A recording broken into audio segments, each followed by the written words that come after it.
All right, let's get right into it. We're going to talk about a single song, just one song, but it's one that tells this huge story. It's about that exact moment when one of the biggest pop bands of the 80s just completely hit a wall. It's a story about real, raw grief, about making art out of that pain.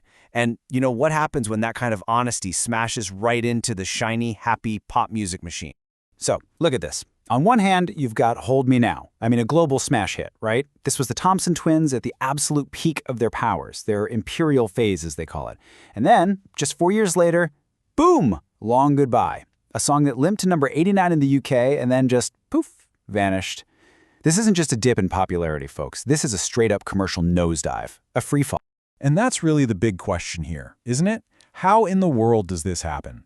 How can a band that has everything going for them, I mean, they're on top of the world, release a song that basically nobody hears? Well, to figure out why Long Goodbye crashed and burned, we've got to go back and look at the string of crises that led to it even being written in the first place. Okay, so first, let's just paint a picture of the mid-'80s. You had the Thompson Twins, Tom Bailey, Alana Curry, and Joe Leeway. They weren't just a band, they were this perfect pop trio. The look, the sound, everything was just so incredibly infectious. You couldn't turn on MTV without seeing them. They were a perfectly built supergroup for that era. Seriously, they were everywhere. It really felt like nothing could stop them. But then, the first crack in the armor appears. It's 1986. They've just finished this absolutely grueling world tour, and Joe Leeway, the guy with the amazing stage presence, the percussionist, he's out. He quits. And this was a huge deal.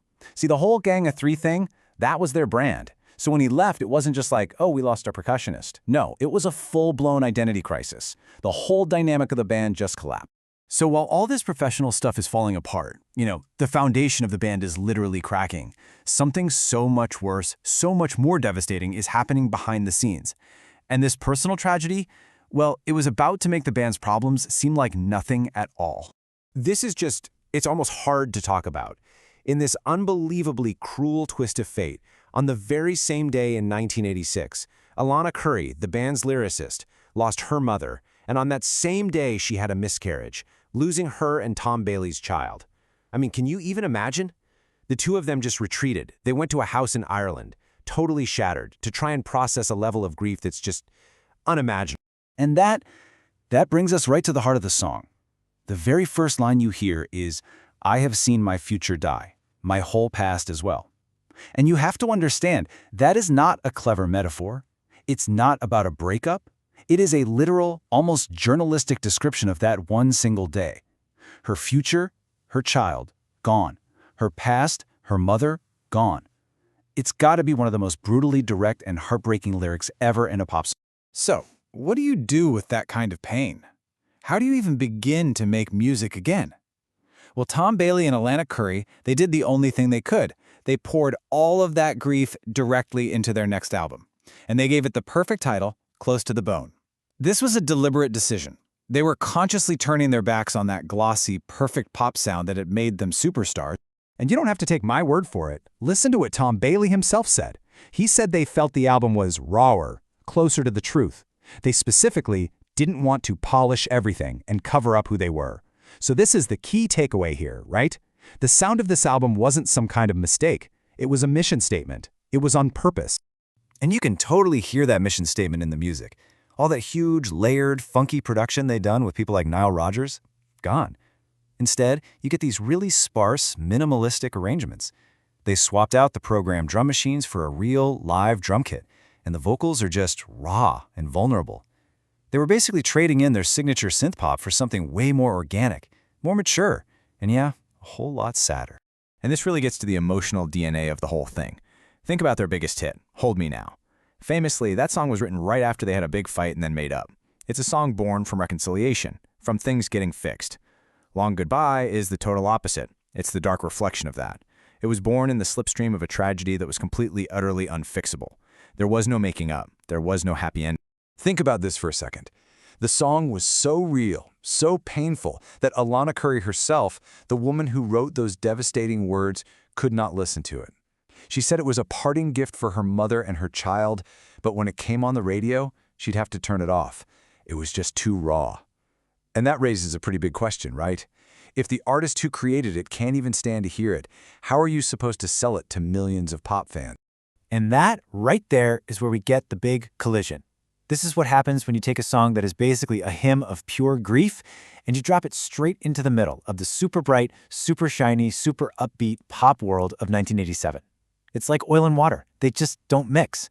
Well, the market's answer was fast. And it was brutal. I mean, just look at this chart. You see top 5 hit after top 5 hit, and then this cliff dive to number 89. It was on the charts for 1 week. This wasn't a flop, it was a complete and utter commercial catastrophe. It turns out the audience that loved the Thompson Twins for their fun, escapist pop hits, they just weren't interested in this dose of harsh reality. And if you think the fans were tough, the critics were even worse. They just piled on.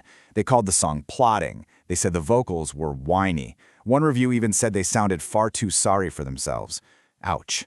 The song was basically stuck in this impossible position. For pop radio, it was a total downer.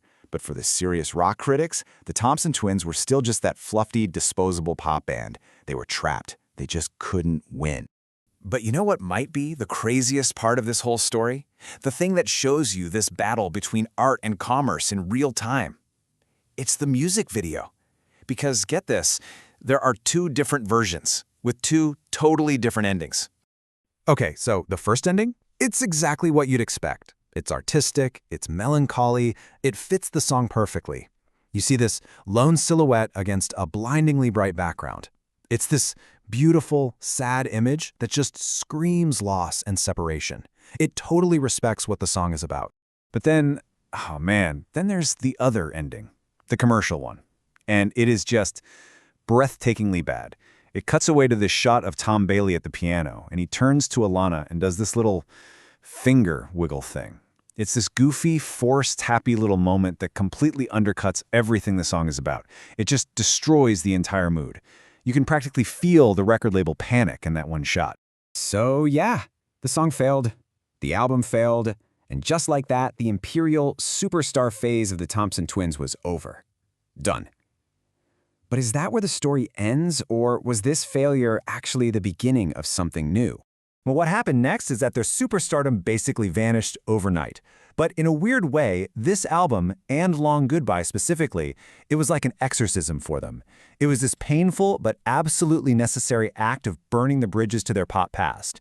And by doing that, they freed themselves up to eventually come back as this really cool experimental duo called Babel, making music that was way more in line with who they had become. And what's so interesting is that, with time, how people see this song has completely flipped. It's not looked at as just a commercial mistake anymore. Now fans and critics see it for what it was, this moment of incredible bravery, a seriously underrated song from a band that was known for being polished and perfect, who suddenly decided to drop the mask and show everyone their real, unfixable pain. Which kind of leaves us with one big question, doesn't it? Back in 1987, for the Thompson Twins, the price of being authentic was, well, it was their career as pop superstars. But in telling that painful truth, they made something that, all these years later, honestly feels more powerful and real than any of their shiny, happy hits. So it makes you wonder, what really is the true price of authenticity?